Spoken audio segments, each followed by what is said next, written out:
To complete a Type 2 self-assessment on PCSE Online, then once we have logged in and clicked onto the GP pension space, then we click Self-Assessment Type 2, then Self-Assessment. And what we'll see is that all of the details from my fictitious test account have auto-populated, so the pension scheme membership number or SD number, GMC number, etc. Because I've logged in as the GP. If I then scroll down and I will select the financial year that the form relates to, so I'm looking for 22-23, and then this will populate the practice or practices that I've worked at in that year. So just like the first tab on the form on the NHS Pensions website, then we have to tick to say whether there has been any approved leave during that year. So we say no to that, and then we're going to save and next and move on to the next tab. Now we are in the April to September tab in the 22-23 form. We can see on the left-hand side we have the navigation menu showing the different pages or tabs of the form. We can hide this menu so that we can see the page blown up and it's a little bit easier to navigate. So the first thing we need to do is, based on the outcome of the figures being entered into the NHS pensions annualisation calculator for 22-23, then we choose our tier rate and the tier rate that the calculator has derived for us. So for this particular GP, then April to September has a tier rate of 5.6. So we select the tier rate. You can see by clicking on the screen here all of the tier rates for the 6-month period, or that apply to the 6-month period. So if you need to look that up again, then you can do while you're in the screen. Then if we scroll down the form, we'll see that we have our practice income for the salaried post pulled through from PCSE Online. So if we just think about the middle column for a second, then this is the contributions already paid column. So from a practice income point of view, these are the figures that have pulled through, that have been deducted from the practice during the year based on the estimate that they submitted for me.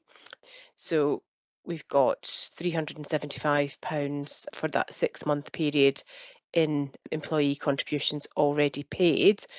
Now that starts to calculate based on the tier rate that I've selected, whether or not that's the right amount or an under or an overpayment. But what we can then see is that if I've got a record of my actual income for the 6 months, which was just a little bit different to the 7,500 on the estimate. So if it was 7,750, then what we'll see is these figures will then change in that right-hand column.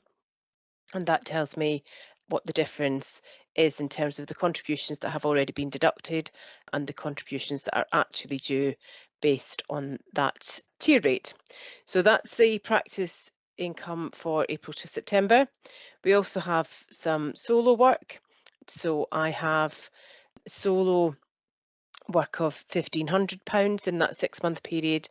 There has already been £84 of employee contributions paid on that, and that has calculated to be exactly the right figure. So there's no difference in that final column. Then if I scroll down to the locum work, then we'll see that I've had £1,600 of locum income in that period. The contributions paid through my locum A and B forms, £89.60, which has calculated to be exactly right, which means I've used the correct tier rate at the time. So we can now move on to looking at the second period of 6 months of the year. We've got these calculations at a 6-month level, but the main thing really is to move on to the full year at the end. So let's get through the next 6 months. Now we move on to October to March, so the second 6-month period of the 22-23 year. Once again, we take the tier rate that's been calculated using the NHS Pensions Annualisation calculator, which comes out at 6.1%. So same as the first 6 months really, I scroll down to check my salaried income, and in this period I also had a slight difference to the estimated income, so 750, and again that changes the difference between the contributions already deducted from the practice and what is due based on the tier rate.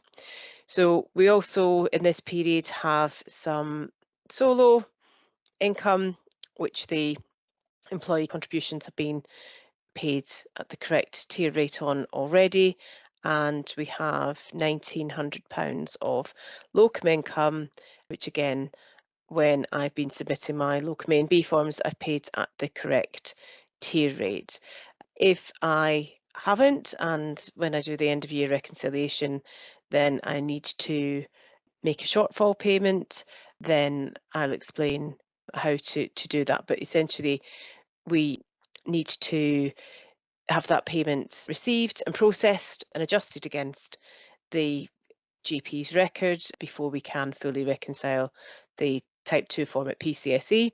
But in this instance, then my tier rate was set at the correct rate when I paid my contributions on my locum A and B forms, so the type 2 is more straightforward. So we then move on to the full year tab. So if I do save and next at the bottom here, then we have the total pay summary tab presented to us now. So again, let's just hide that navigation menu to make it easier to see. So what happens here is the 2 6-month periods are summed in the form, and the contributions already paid are summed in the form, and the difference that is then due is calculated. So we've got £104.25 difference between contributions already paid and contributions due. And that's the employee contributions against this Sandwich medical practice. And when this is processed at PCSE, then that adjustment will be taken and made against that practice. If we scroll down, then we can see, just as expected, that our solo, post and locum work, the employee contributions are perfectly fine. So the total employer contributions is also calculated, and the employer contributions paid is pulled through from PCSE Online, as we can see on the screen here. I don't have any additional voluntary contributions, any AVCs in this GP example, but if you do, then this is where you will see your AVCs displayed. So if we click on Save and Next, and this is where I come to the declaration page. So I have the standard declaration wording that appears on the NHS pensions form.